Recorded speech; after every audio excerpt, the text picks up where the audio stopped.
Hello, everybody, and welcome to a special edition of the Renegade Pop Culture Capes podcast. This is technically the third episode of Capes. This is our comic book and superhero related show. Today, I have a very special guest on with me. His name is Travis. Webb. Travis Webb. Like Okay, a there you spider. go. Like a spider. Hey, perfect, man. We're going to get you on Spider-Man one day. There you go. So, Travis, you are the co-creator of a comic book called Startlite, which is a comic that is on Kickstarter at the moment. I believe it has a couple days left in the campaign for issue number 2. It was successful with issue number 1. And right now we're just looking for more support for issue number 2, but possibly a relaunch as well. Yeah. What a crazy launch. Sounds like it. Yeah, I have actually read issue 1 and I really enjoyed it. I thought it was very, very cool. I was wondering a little bit about the comic though. Like I wanted to talk to you a little bit about like your influences and sort of like where you wanted to go with the characters as much as you could say. I know you can't say too much, but just like who the characters are, what their power set is, which is of course in the comic, but I just wanted to kind of get your, just the official word from you on that. So I'm going to start off with just a quick question about Startlite here. What was your inspiration behind Startlite? Because I know there's an interesting story behind it. Well, the inspiration behind Starlight really was Brett and I. Brett's our artist, and he's him and I met back when I was still working as a screenwriting doctor down in Hollywood, and we were both working in Hollywood at the time. Cool. And he and I went to Burning Man together. Oh, nice. So, yeah. And so we had talked about doing a different series than the one that we had originally been connected for together. And at the time, he was really busy, and I was actually working on some other books. I had a pretty good steady income from writing at the time. But we were out there, and he goes, one time I had mentioned that I tried to pitch I'm going to add something no one's ever had before. Years ago, when I first became a writer and left college, I had an agent who got me the ability to submit to Marvel, and I submitted a updated version of Power Pack. So, really? Oh, yeah, wow. That's super cool. Yeah. I can totally see that too. I can see that actually in Starlight. There is kind of a Power Pack-esque feel to it. Right. Well, when I was a little kid comics were what I read, and Power Pack was one of them. There were several back then. I can't remember them all, but there were a lot of comics back then about young superheroes. And when you're a little kid, that's what you want to read about. That's what you relate to. Yes. Well, side note, that's a bad idea. Superhero kids is a really bad idea. So as much as I love Power Pack, it's a terrible, terrible concept to have children have superpowers. So, I can't imagine, yeah. Now, what I had pitched to Marvel was not Starlight. It was just an idea of just doing Power Pack a little bit more edgy. Yeah. Right? It was the early 2000s. And, well, that didn't go over. That went nowhere. I got my rejection letters around here somewhere. They have a little Spider-Man logo on them and stuff, and they're all handwritten out. It's really, really cool. Not a printer. Really? Wow. Blue ink pinned it to me. I burned the actual letter because I was mad at myself. I had a couple I used to have a stack of rejection letters. But anyways, the point is I told Brett that story at some point. I don't remember when I told him the story, but we're at Burning Man. He goes, that idea of that, like, Power Pack a little bit more grown up? He goes, you should revisit that idea, and we should do a comic about that. Yeah. Now, mind you, we're at Burning Man, and we are, I would say, in a polite way, altered states. And I'm like, yeah. I was like, what if we just like made it about the idea of superheroes being a bad idea if they're kids? And then I took it one step further, because as the night went on, we were talking about it. We realized that there are a lot of people we knew in high school that were going to be famous rock stars. They were going to be politicians. They were going to be famous writers. You knew these people. They were your friends in high school. Everyone you knew in high school had a way that they were going to make it. And now they work at 7-Eleven and they're crackheads. That promise never happens. It's never delivered. Yeah. Right? So by the end of the night, I took it a step further, which is, what if you had 2 kid superheroes, like a power pack type, but a duo, right? Mm-hmm. Mm-hmm. And they were promised that one day they were going to grow up and become real superheroes. Everyone knew that, as they were kid superheroes. They did all the meetups, all the fun stuff, the knowledge is power type commercials, all those things happen. And then they hit teenage years and they don't get it. It Oh goes man. away. So Mm. instead of a coming of age comic where you come of age and you become a superhero, they came of age and got robbed. Mm. Mm-hmm. Mm-hmm. Mm-hmm. They even get robbed of their identity. They're not allowed to tell anyone who they were, including their own parents. Wow. So they have to go back to normal high school. Oh geez. Yeah. So what would that look like? How do you deconstruct a superhero who loses the ability to be a superhero? Hmm. So that's where the idea came from at Burning Man. And then it got a little bit crazier. We started talking about powers. So, and what powers could would make the story interesting. And that's where we came up with Starlight. It was just this idea that Brett told me to revisit, and I just took it well beyond what I had originally conceived, and really ripped it apart. And then, to be fair, you've read it a little bit. Yes. One of the things I didn't want to do was put them in another scenario like Watchmen or The Boys. I didn't want Yeah. them in a superhero world exploring the concept, because Mm-hmm. everybody's done that, Mm-hmm. right? They would just be Mm-hmm. a side story in The Boys. If I really want to explore this concept, I had to get them away. So I had to have them live in that world, originate in that world, and get them the hell away from it, so we can Mm-hmm. explore their story, their arc. Mm-hmm. So that's why they're suddenly kidnapped by transdimensional space spider wizards and space pirate cats.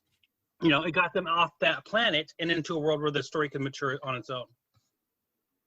You had me at Space Pirate Cats, man. That's like, there you go. That's all you need really in a comic for me to read it, personally speaking. So yeah, their names also are pretty interesting. Like you have Mighty Boy and the Melter. So the Melter has, I'm guessing, like heat powers, or That's another thing we did. The story is, I wanted to go really galactic Mhm. and beyond science, like 60s Mm. sci-fi with stuff, right? Mhm. Mhm. So I'm not going to explain how the Melter's powers work. Okay. All we know is, even from her perspective, right? Uh huh. It's just like moving my hands. I don't know how my hands move. I just know I can move them. That's how Yeah, her powers work. because it seemed like it's heat based or possibly, like it's interesting to me. Like it's an interesting power set because it almost looks like something I've seen before, but at the same time, it looks totally different. Her power signature in terms of the pages of the book. Yeah. That's exactly what we were trying to do. We want to create as a story something familiar enough to where you get it, Hmm. but foreign enough that it seems beyond what our understanding is. Yeah. Yeah. Okay. Okay. Also, you have this character named Roger Botello, Roger, yeah. who is a kind of like, he reminded me a little bit of a J. Jonah Jameson type figure, sort of, but for a more modern age in terms of like, he's on the internet, he's got the like and subscribe thing. He obviously is a YouTuber or some sort of thing, or he's got like his own channel on the internet. And I just kind of like the fact that, there's this third party who's kind of our window into the world, and he's sort of like he's looking at these characters with the same sort of, almost, kind of like a reverence that we are as well, because he wants to find them, he wants to find out what happened to them, and we're sort of in that same sort of loop in terms of the mystery of the story. So Good call on that, by the way. That's exactly what Roger is. When you're writing a story, you want to find a way to open up the story to the audience mhm. and have a perspective for the audience that can, you know, break things down. Uh, and Roger gives us ability sometimes to have some exposition where none would normally be needed. Yeah. But if we don't give that to the audience, if we don't find a way, like there's no reason for Chris or Sarah to talk about their powers to each other, Yes. right? So as an audience, if I have Chris and Sarah there, as a reader, there's no reason for me to explain anything to you.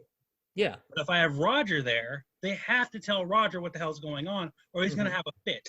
Yes, exactly.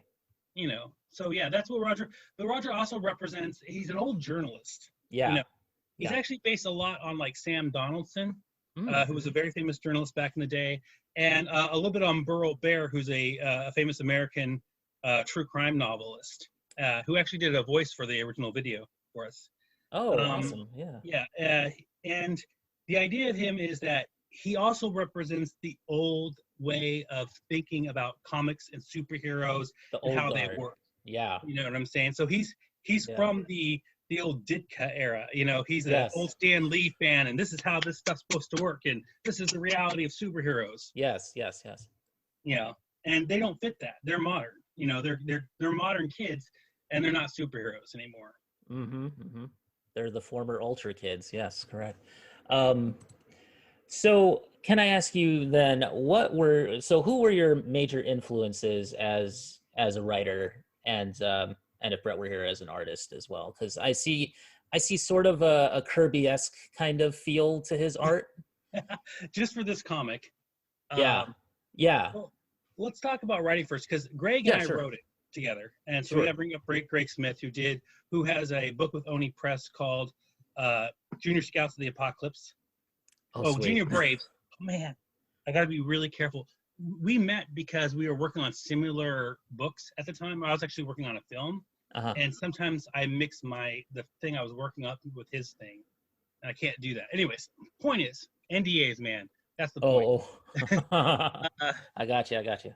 yeah. So Greg helped bring out a lot of it. So Greg is a true comic book geek.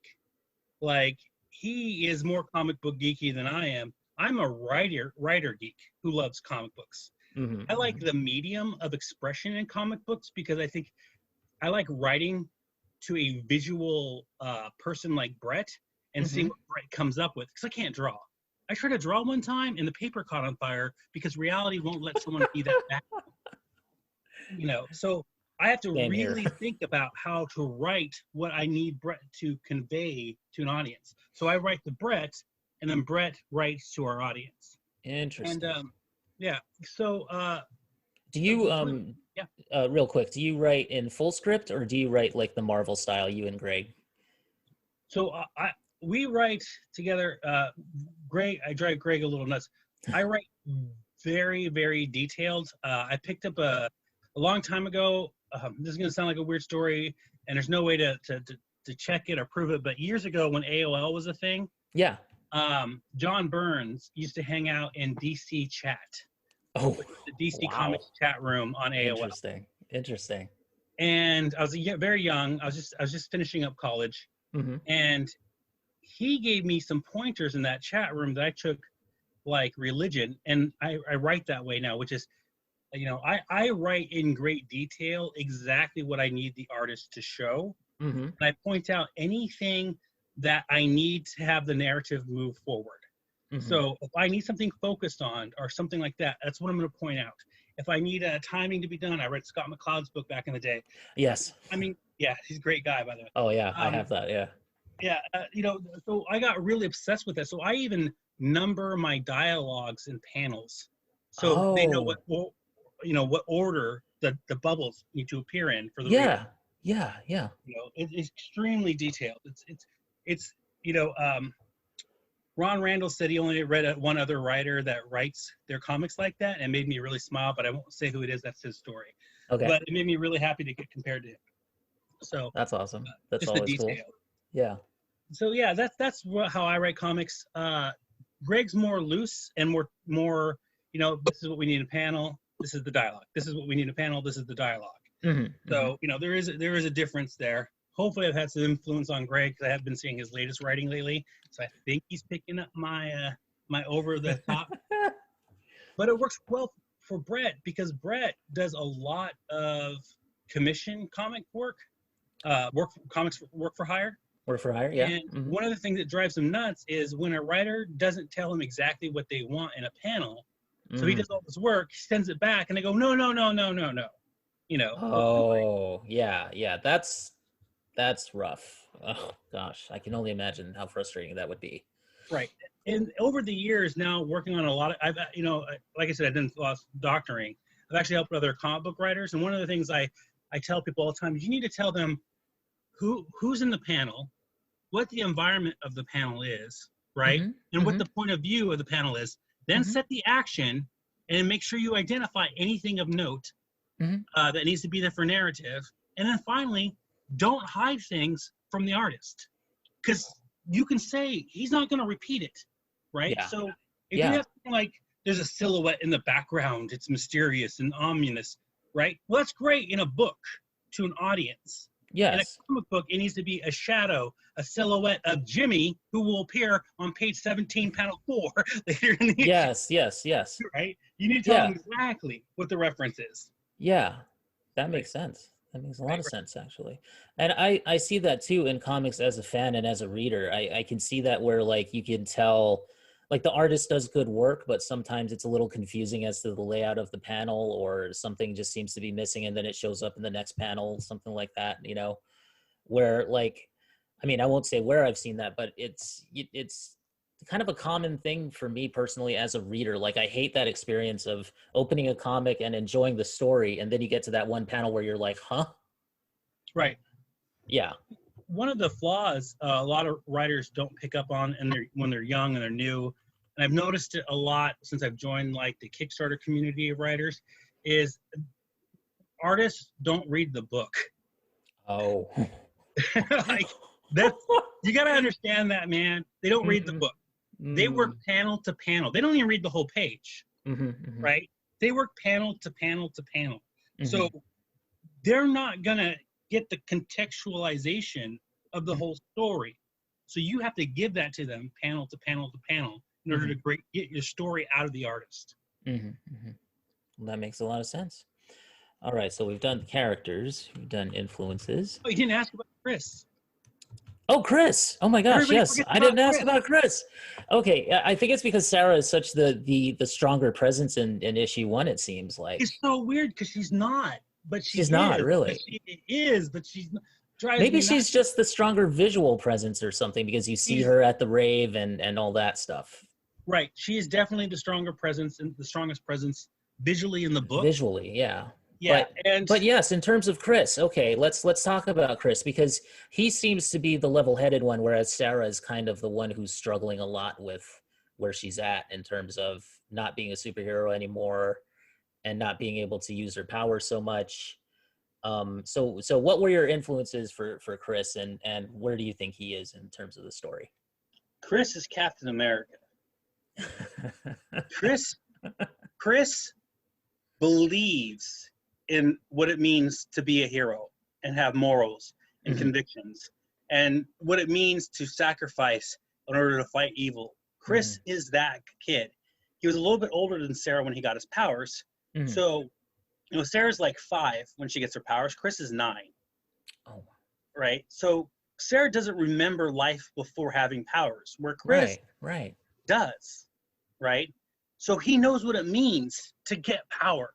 He knows Mhm. how important it is to be responsible with power. Where Sarah just, I've always had powers, you know. Yeah, yeah. So when he's the type of kid who bought all the Marvel trading cards and kept them in a binder and reads all the stats on the back and gets mad when he reads a comic book and he sees something like 2 characters fighting and realizes that one character should not be able to fight the other character that well because on their Marvel card they only have 4 for strength and the other character has an 8. Are they not paying attention? That's Chris, right? You know, Um, I did have the Marvel cards and I did keep them in a binder when I was a kid, but I never really got too obsessive about the stats. So, right. but Chris Wood. Um, interesting.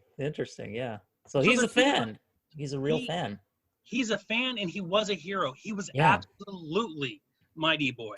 He And he was lived the going to go off dream. on his own. He always figured Sarah would never really become Sarah was only being a superhero because Big Brother was being a superhero, right? So Chris was going to go off and become Mighty Man or something, like he, Yeah. he had the plan. He knows he has phone numbers. He's 16 or I guess he's 18 in the comic, but he's 18 years old and he's got Spider-Man on speed dial, because they're still buddies kind of thing, right?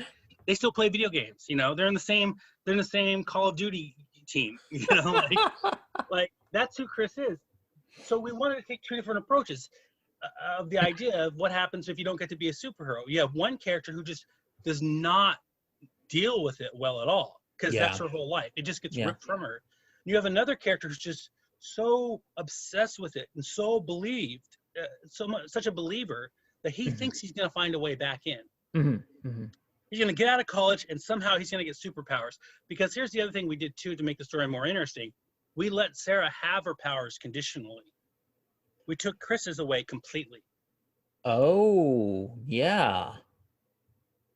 Actually, yes. Okay, now I see You're caught that. onto that. Now I you caught read the onto comic, that. like you look back, like, wait, you're right. Chris You're is right. completely useless in the entire first Yeah. issue. The only Even though thing he's the one barking all the orders because he's the leader. Yeah, he's the guy who's like he keeps her, he keeps her honest. He keeps her basically under control.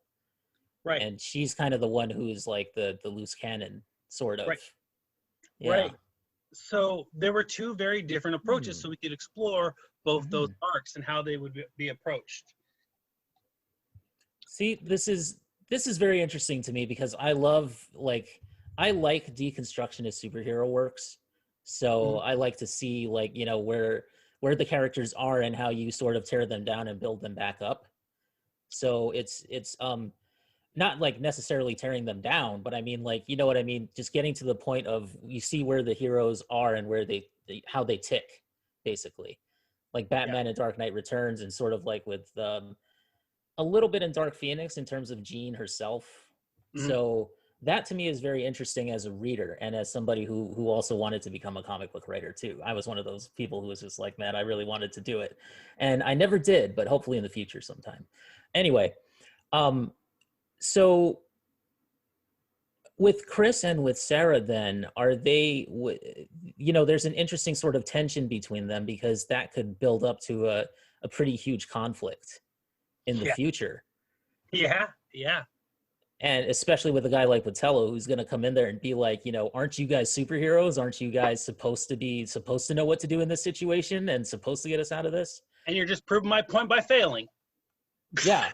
Yeah, thanks for illustrating my point. You kids suck. Yeah, exactly. Supposed to be rescuing me. All right, so what do you think is the message of this story? Like, what kind of message are you and Greg and Brett trying to put out into the world through this story at its core?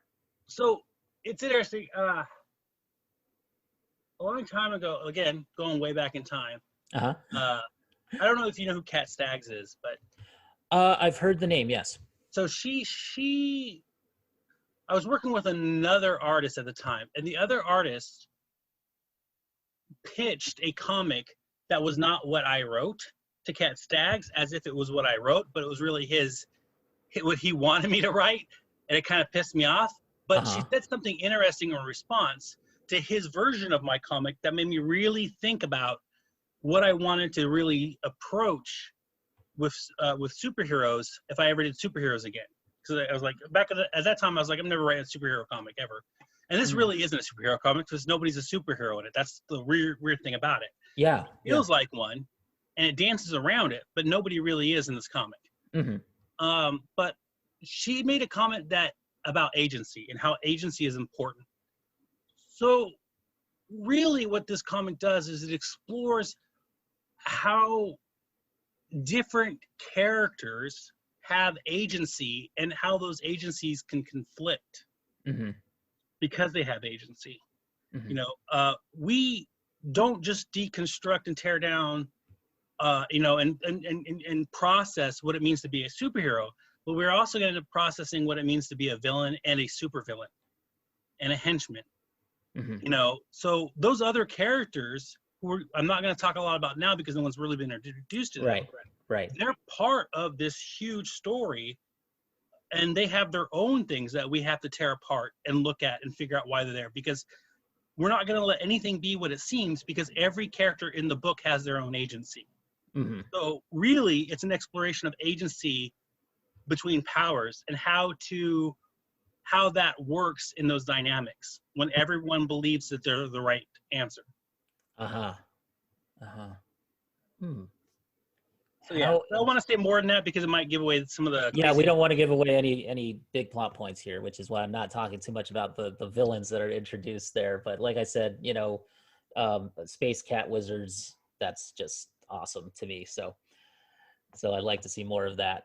Okay, so let's talk about the Kickstarter now, and let's get into the meat of this whole thing, which is so your Kickstarter for issue 1 was successful.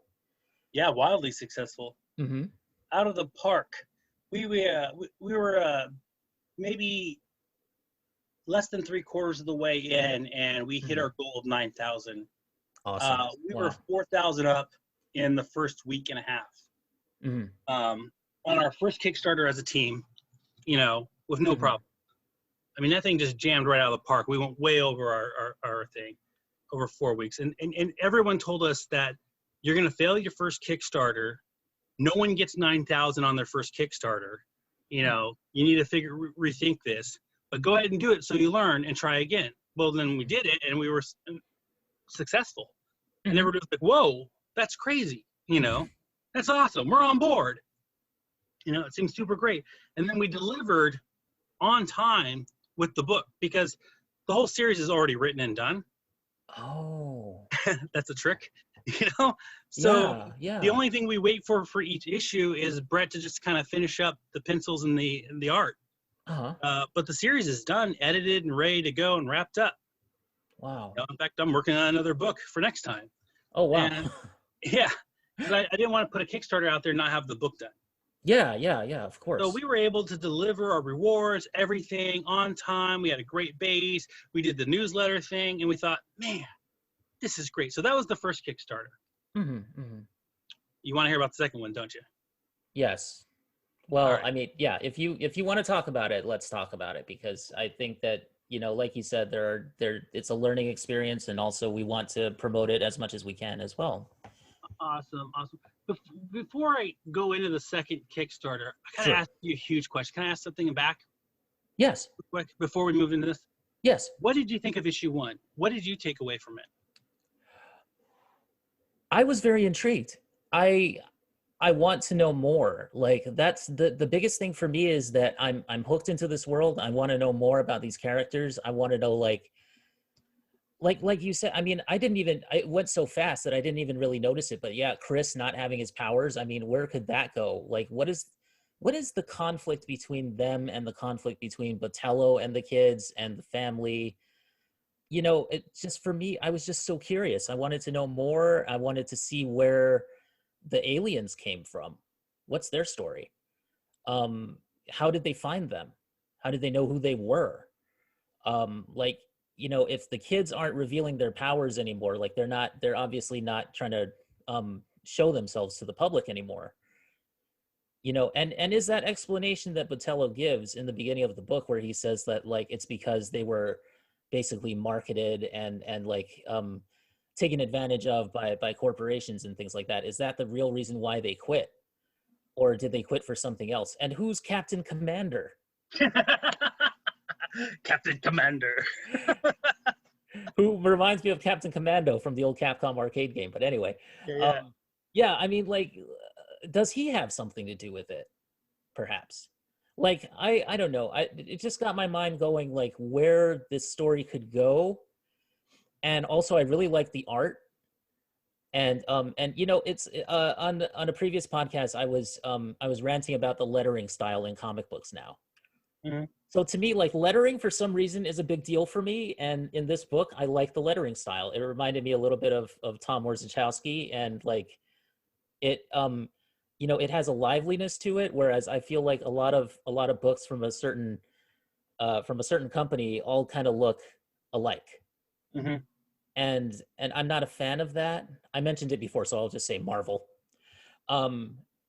I am not a fan of their house lettering style. I like DC's more because there's more individuality between the books. So to me, that's kind of a big deal. So I like the lettering style here, and I like the art style, and I just want to see more of these characters. I want to know more about their past as the Ultra Kids. Like, I want to see some flashbacks to them in action. That's coming, I promise. Yeah, and I also wanted to see, like, how did these aliens know who they were? How did they just target them?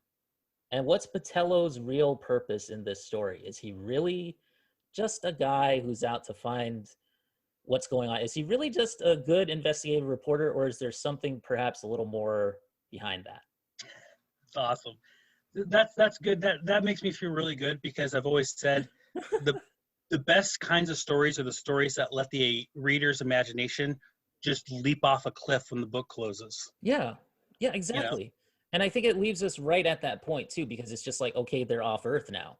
And we cut to Captain Commander talking about them, and it's like, and he's like, well, these kids are up there, like they have the powers that we all have. And I'm just sitting there going like, so is he saying that he just never looked after these kids or something? Or is he saying that, like, what is his point in saying that to people? Like, I felt very like weirdly concerned for these kids that like something bad is gonna something really bad's gonna happen, and it's gonna be because this Captain Commander dude just doesn't care about them. So Oddly enough, that panel was put back in and taken out and put back in, because it's supposed to. The end call on that is there's a problem with how these superheroes saw them as not as children. yeah. And that's but if you look at the beginning of the book, that's Mm-hmm. Roger's entire point. They're Yeah. kids, dude. What the hell? And you Yeah. get to the end book in the last panels. No, they're superheroes. What the hell? Yeah. Yeah. We did that on purpose to set up the actual story that begins in issue 2. Yeah, so there's a lot of setup in issue 1, and it just seems like, that's it, there's a million different directions that it could go in, but I just have the feeling that like something is up with the adults in this story. Like I get the feeling that these kids are in a powder keg here and something's going to blow up. Nice. Nice. Yeah. Feel good about that. All right, well, let's talk about issue 2, which has been chaos. So you come off your issue 1, and everyone acts like you're a rock star because you nailed it, right? Yeah. You came out with your first book with an extremely professional-looking book, Yes. right? Yes. Very clean, Yes. top brand artist, and you do over $10,000 quick, no problems at all, no stress, just knocks it out of the park. So you're thinking, well, now I have this fan base, right? Now I got this book. Everyone knows how good the book is. Issue 2, we'll spend a little bit more money on advertising it to spread the fan base, Sure. and we'll just hammer the fan base, and we'll get issue 2, no problem, right? Sure. So the very first day, we're prepping leading up to launch. And the very launch day, we have a big video with all of us on, counting down, and we launch, and we do triple what we did our first day on issue 2. Wow. Right? Right. Then so Greg, for instance, goes and checks one of those charts that estimates how much your Kickstarter will do based on your initialization and also their data. It's like, dude, you guys are gonna hit 25,000. And we're like, whoa, crazy, Mm-hmm. So day 2 happens, 0 backers. Day 3 happens, 0 backers. Now we've pumped in a couple $100 in the Facebook ads, and we're advertising just as hard as ever, excited, but 0 backers 2 days in a row, 3 days in a row, 4 days in a row, 1 backer on the 5th day, 6 days in a row. We're not appearing anywhere on Kickstarter at this point. Because if you guys are not aware, Kickstarter pushes you closer to the top and into those subcategories based on activity. Right. The less activity you have, the lower you drop, and you can drop right off to where you're only searchable. Oh, right? Man. Yeah. Yeah. So if you have no momentum, you fall off Kickstarter. That's how come if you ever go to Kickstarter Comics, you'll notice that almost all the comics on the top are fully funded, if not way overfunded. Yes. You see very few comics that don't have funding.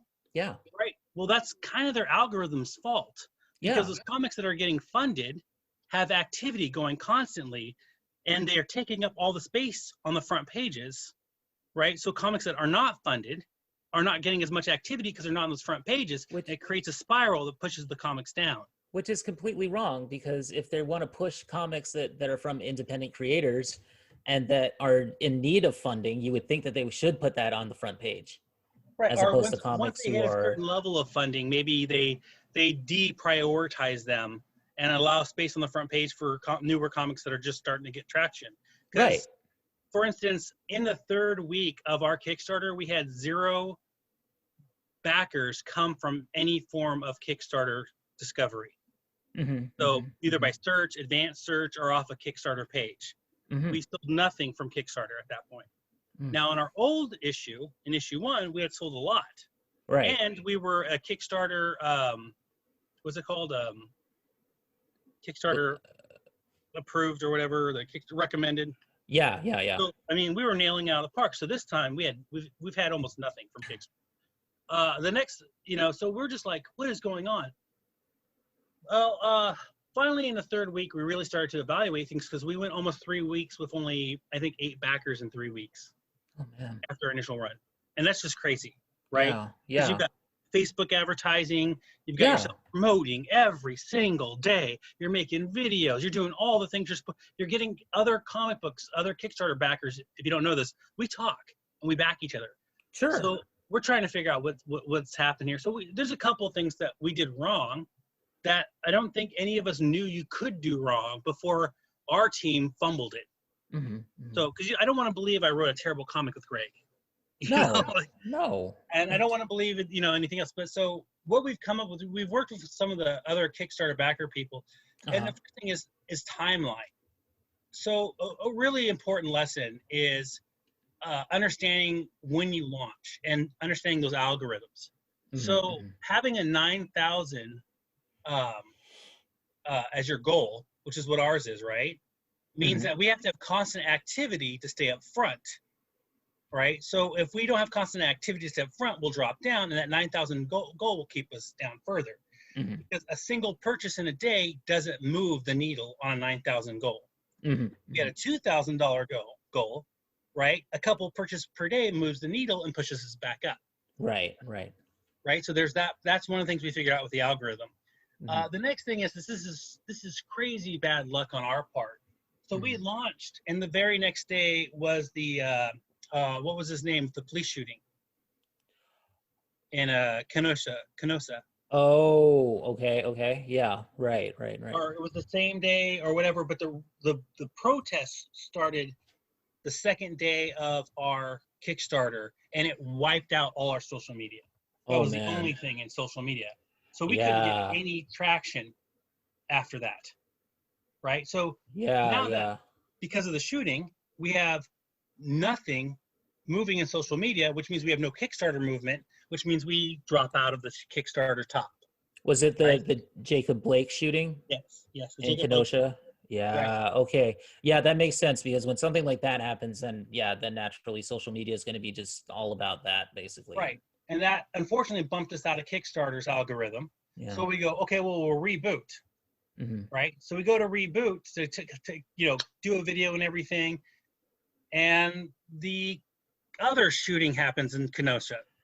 Oh my goodness. The day we make the video. Oh, wow. It tried to push, and that wipes us off. That was even worse. That just destroyed my social media for like a couple days.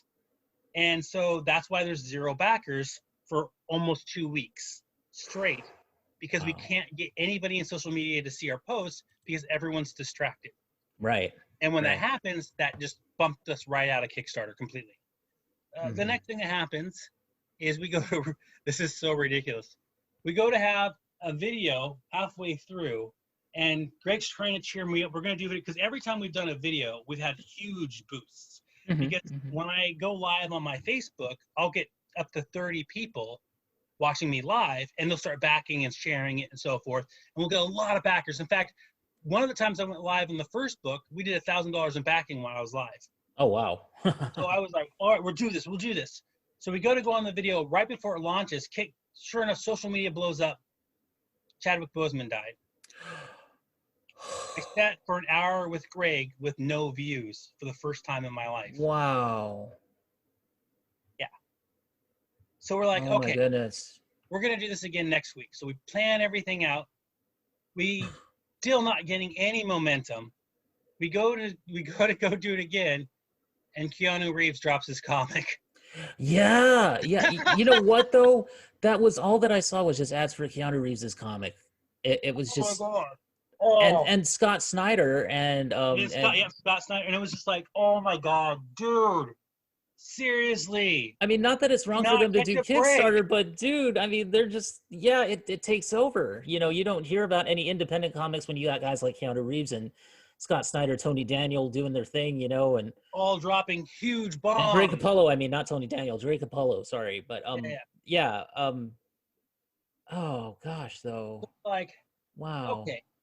So then that's one huge problem because that just kept us off the Kickstarter page the entire time. Now there's other issues we figured out too, which we did wrong. Like one thing, I don't know if you know Russell Novelty or Russell. He does all the horror anthologies. He does a lot of Kickstarters. Great guy in the community. Mm-hmm. He pointed something out, and so did Carl Kessler.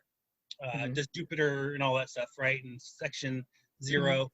Mm-hmm. Uh, we talked to them, you know, because they're friends now because we're part of that little community, and Yeah. they all point out something, which is our thumbnail has a picture of the spider aliens, the spider transdimensional spider wizards, which is Yes. cool tech. The art is amazing.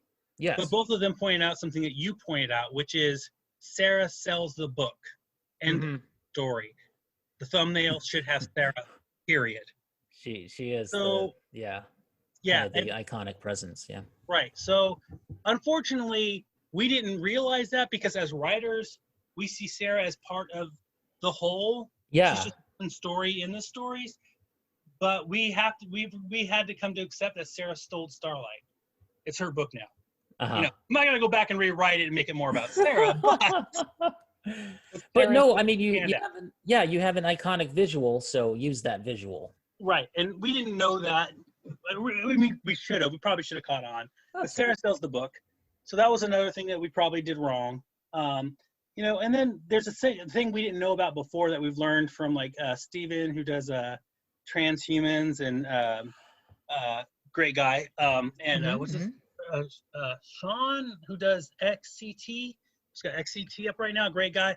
They brought up some really good points. They called it the second issue dip. Mm-hmm. And they Mm-hmm. said almost anybody who does a series on Kickstarters takes a dip on their second issue.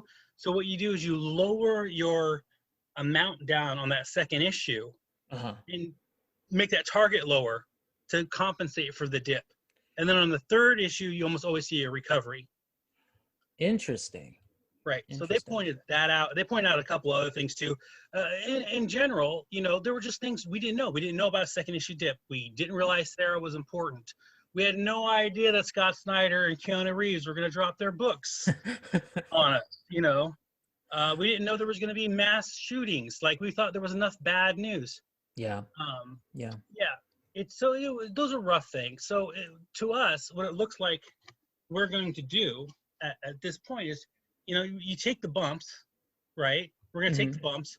Mm-hmm. We're going to finish the campaign, which is our advice. And anybody who's in that Kickstarter community will tell you if you're starting out new, you know, if your campaign's going to fail, take the bump and let it finish Mm-hmm. because that data is usable when you reboot. Exactly. Yeah. If you don't, oops, fix something real quick. Sure, sure. If you lose that data, right, you lose all the efforts of that first campaign. Mm-hmm. Mm-hmm. When they delete it, it's gone forever. So you have to finish. I see. I see. So then you gain all the people you had from the last campaign, and you can talk to them and work on the next campaign with them as a team, as fans, as a community. So is it tough for, especially for an independent comic creator, do you see like, is there a little more reticence on the, you know, in terms of people willing to come back for an issue 2 and willing to like recommit? Is that like a thing? So, you know, I can't tell you for sure right now. I mean, based on the dip concept, I would say yes, Mm-hmm. right? But Mm-hmm. I don't know if that is the case. Oh yeah, there's 2 other things that broke with us. So let me Mm-hmm. give you the 2 other things that broke. Mm-hmm. For some reason, so in our last comic we did almost 6,000 in Facebook backing, Mm-hmm. right? Mm-hmm. And for 3 weeks we had maybe $30 in Facebook backing on the second issue. So why was that? Well, one thing we figured out was when you post your Kickstarter link in a post, in the primary post, Mm-hmm. the views go down. So we tested that. I write a daily news update of what I'm reading in the news that day, and that will get up to 100 likes. So about a week ago, I posted that, and in the post, I put a link to our Kickstarter to see what would happen. Now, normally I'll have 4 likes in a matter of seconds on that post. Yeah. It went almost 4 hours without a single like or view. So then I took the link out, and it jumped right back up to 100 likes within an hour. Wow. So, side story, I don't know what happened in Facebook, but I know that until we stopped putting the Kickstarter link in the primary post and putting it in the comments, we saw no sales from any Facebook post at all. Jeez. How does that work exactly? Not sure. Because like, so if you put the URL in, it generated no likes. No likes, no views, nothing. It's just dead. What in the world? And as soon as I took the link out, the post jumped. I mean, that makes me that kind of makes me think now of what we're doing, because that's what we do. We post the URL in our link, in our posts and stuff for the website, and it's like, well, maybe don't do that. I don't know. I mean, like, yeah, but that's interesting though. I mean, that's for Kickstarter, so maybe like Facebook and Kickstarter have a thing or something. I don't know, but I don't know. But it was a very strange lesson. Strange. Right. There was something else we learned that was really. Oh yeah. The other thing we learned is you need to. This is important. If you're on your second issue, and everyone told this after the fact, it would have been nice to know before the fact, is you need to tell in the title it's issues 1 and 2. Otherwise, people coming in for issue 2 won't buy it because they won't think they can get issue 1. Oh. Well, yeah. Yeah, that would have been helpful 4 weeks ago, right? Yeah. We didn't do that. But no, I mean that's kind of true, because I've seen that too with other comics that I've seen where it's just like issue 2, and then you're like, well, what about issue 1? Do I have to pay extra for that? And it's like, I guess that kind of makes sense as a reader, but yeah, it's not something that you would think of conscientiously if you're just trying to push for issue 2. Yep. Yeah, that was a mess. So yeah, the other thing is it broke our searchability. So if you go to Kickstarter, you try to find Startlite issue 2, yeah, you probably will not find it. Wow. You can search. One of our readers looked for almost 10 minutes and said they couldn't find the issue. They had to go through hell to figure it out. I'm going to actually try that right now. Go for it. I'm curious to see if it will actually pop up or not. Oh yeah, I mean the first thing that pops up basically is Berserker by Keanu Reeves. Always Berserker by Keanu Reeves. 1,976% funded. It's like, wow. $1 million Kickstarter for a comic book. Boom Studios just went. Yes. Okay, well the good thing is that I typed in Starlight and Starlight issue 2 did come up. So. Oh, thank God. Yeah. Because our guy was telling us he couldn't get to work. I could never find it for a while. So maybe we're doing something right now, because I did make some changes. So we'll see. But it's just, those are the little things we just didn't know. So we'll address those. We'll probably lower our goal down to 4,000, which is less than we need to produce the comic, and then we'll cross our fingers and hope that the traction will push us back closer to where we need to be. Otherwise, I'll pay for it out of my pocket. Dang it. Oh man. Well, oh gosh. I mean, I really do, I want to see this story come out, and I really want to find out, like, okay, who's this dude in like the red hood here, like in this video here? I mean, who is this guy? Because we haven't seen him in issue 1. So it's like, I don't know. I really want to see this come out. I really want to see this project backed, Well, so plan right now is to let this finish out probably tomorrow, I think, is when it finishes out, or Thursday at 11 a.m. So it'll finish out. It'll more than likely fail unless there's a miracle, right? And then we'll relaunch, and hey, we'll hit you up. That sounds good. Maybe we'll invite you to the launch party. We'll let you be on there with your podcast, and we'll all get in a big Zoom call and just rattle away as we get ready to count down and try once more with the lower head, with the lessons learned from our failure. And then hopefully, issue 2 is not just a learning lesson for us, it's a learning lesson for all Kickstarter independent comic creators going forward of, how to manage a second issue. And for those of us who have wanted to break into the industry and have not, like I've always wanted to write comics. I mean, I never found the time, or all those other excuses that you have. But I mean, like for me personally, like it's intriguing to see like what other creators have gone through, even with something like crowdfunding, like Kickstarter, because that way you kind of you learn alongside them. You know what I mean? Like to me, it's not a so much a competition as it is, we're learning from each other. So even just as someone who has a website that is a very small niche website, like we're not IGN, you know what I mean? Like Yeah, we're not huge in terms of our audience, but I like to think that we are building an audience, and I like to think that just by getting ourselves out there, like people are starting to know us, and we've done. This is our 43rd podcast, basically counting this one. mm, So I feel like we're finally getting to a point where people are starting to get to know us more. that's awesome.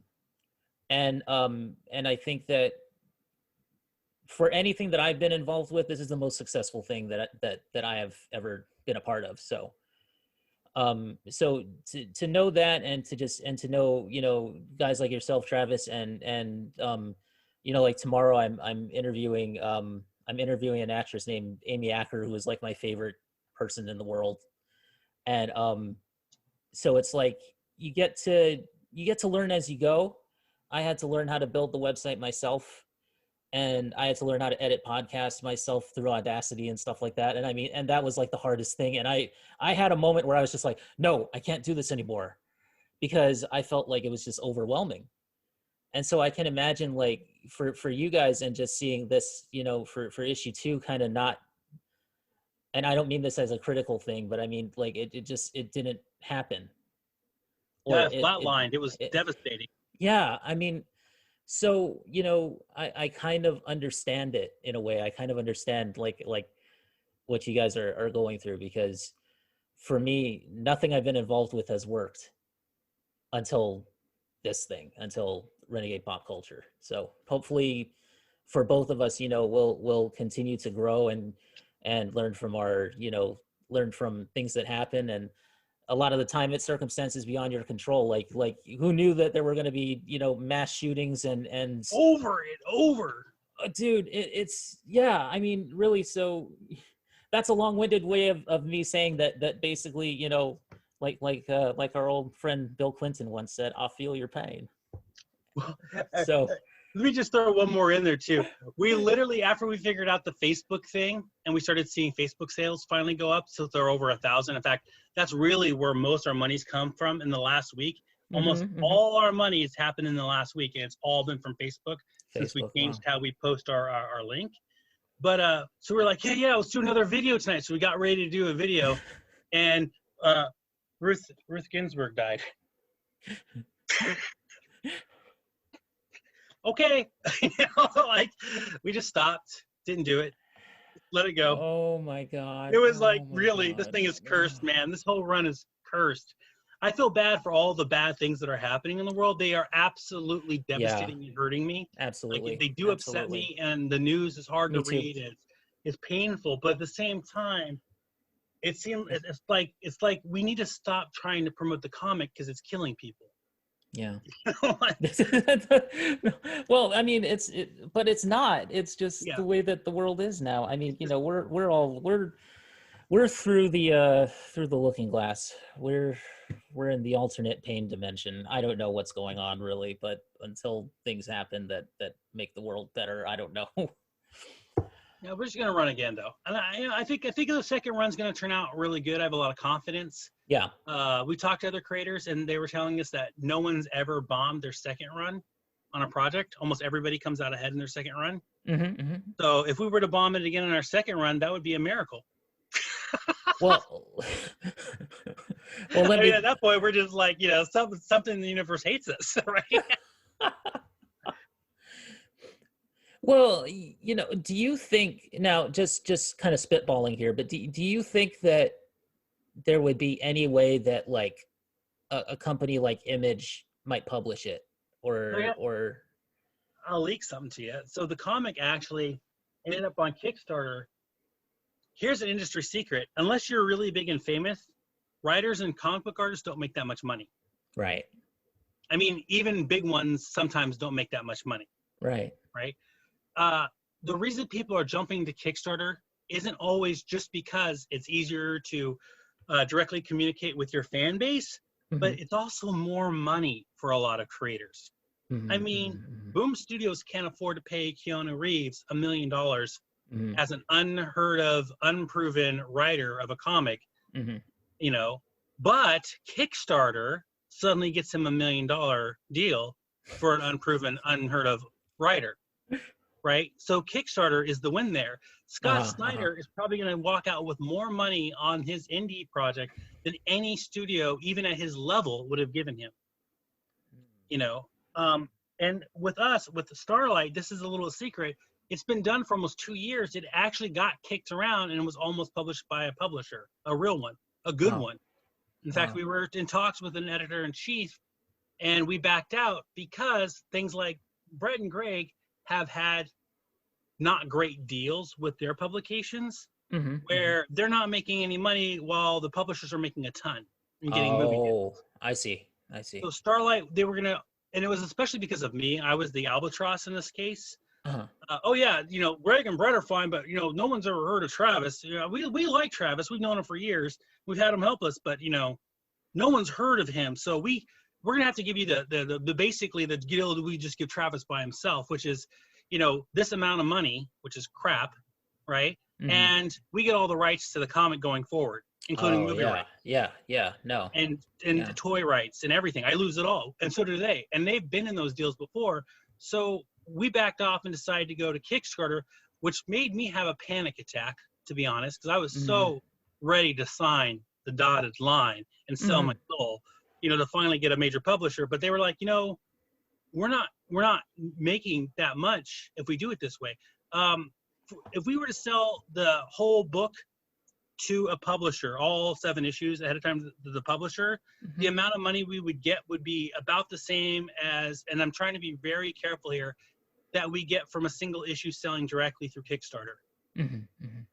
So it's 6 times as much money to sell through Kickstarter for us if we're successful than to sell to a publisher who might get us a lot bigger audience, but there would be no money and we'd lose all of our rights to the property. All the rights, yeah, which is really important as well. So, okay, well, that answers that question. I was just curious as to whether or not, you know, but yeah, so, wow, I mean, geez, it's a lot of food for thought.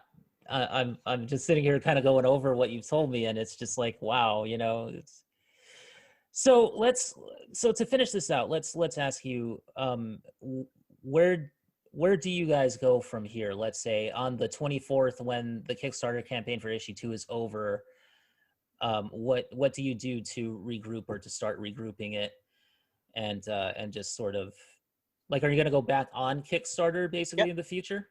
Yep, within a week or two. We're going to just jump right back in. We're going to send a notice to all of our current backers, all our past backers, our mailing list, our fan bases, and say, look, we're going to reset.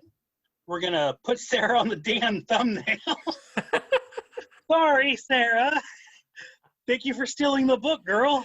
Oh, she stole it. Put Sarah back on the thumbnail. We're going to lower that goal down so we get that traction that keeps us on those front pages, right? You know, and then we're going to be more cautious and aware of how we post on Facebook and how much money we spend with Facebook advertising.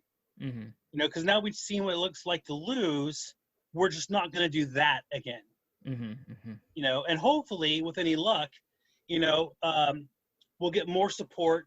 You know, we'll go do more podcasts this round, and you know, and because we get that extra traction, we'll smash the new lower goal.